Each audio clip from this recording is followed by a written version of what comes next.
નસવાડીમાં દબાણ હટાવોનું 3 દિવસનું અલ્ટિમેટમ આપવામાં આવ્યું। નસવાડીમાં આજ રોજ સવારના 10 કલાકથી જ નસવાડી ગ્રામ પંચાયત દ્વારા સરકારશ્રીની સૂચના મુજબ રિક્ષા પર માઇક બાંધીને લોકોને સ્વૈચ્છિક દબાણ જેવા કે લારી, ગલ્લા, ઓટલા અને જે કોઈ જાહેર રસ્તા પર આવતા તમામ દબાણો જાતે લોકો દૂર કરી નાખે તેવી સૂચના આપવામાં આવી છે। 2 દિવસ પહેલા જ નસવાડીના બજારમાં દબાણની વાતોએ જોર પકડાયું હતું અને આ વિશે લોકોએ જે તે અધિકારીને પણ પૂછ્યું હતું કે જ્યારે આજે અચાનક સવારના 10 કલાકે રિક્ષાના માઇકનો અવાજ સાંભળતા જ લારી અને ગલ્લા અને શાકભાજીનો રોજનો ધંધો ચલાવીને ગુજરાન ચલાવતા લોકોના ચહેરા પર શોકનું મોજું ફરી વળેલ છે। નસવાડીના બજારમાં છૂટક અંદાજિત 50 થી 100 જેટલા લારીવાળા અને નીચે બેસીને પથારો કરી શાકભાજી વેચનારાઓને પોતાને જ રોજના ધંધાની ચિંતા થઈ ગઈ છે। તેઓની BTV ન્યૂઝે મુલાકાત લેતા તેમને જણાવેલ કે અમે રોજ બજારમાં ધંધો કરી અમારા પરિવારનું ગુજરાન ચલાવી રહ્યા છે। હાલ તો સરકાર મોંઘવારીનો માર ચલાવી રહી છે, તેમ છતાંય અમે નાના મોટા ધંધા કરી પોતાનો ઘર સંસાર ચલાવી રહ્યા છે। સરકાર અમને કોઈ વૈકલ્પિક જગ્યા ફાળવી આપે તો સારું। હાલ તો નસવાડી ગ્રામ પંચાયતને 3 દિવસનું અલ્ટિમેટમ આપ્યું છે। હાલ તો આ દબાણની વાતને લઈને લોકો વધારે ભયભીત બન્યા છે। ઇરફાન મેમન સાથે BTV ન્યૂઝ।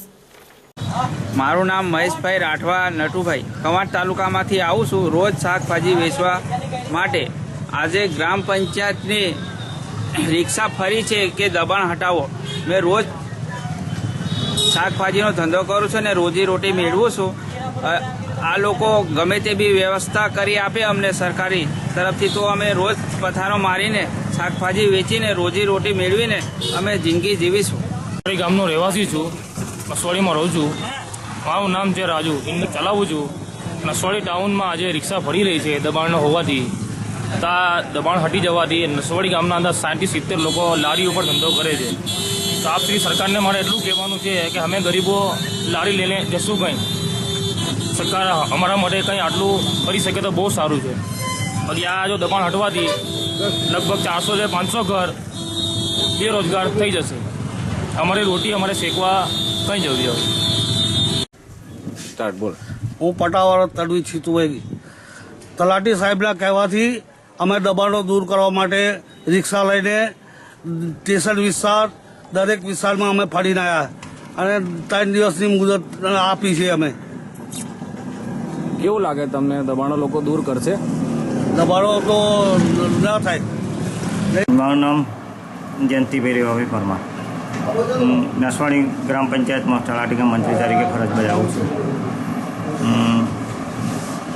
સરકારશ્રીની અભિગમ પ્રમાણે રસ્તા રેસાના દબાણો હોય, ગ્રામ પંચાયતને ગટર લાઇન પર અડતારૂપ હોય, ટ્રાફિકની અડચણરૂપ હોય, લારી ગલ્લા, ઓટલા ઓટલીઓ એવા દબાણો સ્વૈચ્છિક રીતે દૂર કરવા માટે અમે ગ્રામ પંચાયતમાં રિક્ષા ફેરવીને લોકોને સૂચના આપી છે। કેટલા દિવસનું અલ્ટિમેટમ આપ્યું છે સર? 3 દિવસમાં સ્વૈચ્છિક રીતે દૂર કરવા। ને દબાણો સ્વૈચ્છિક નહીં દૂર કરે તો સરકારી રાહે કાયદેસર પગલાં લઈશું।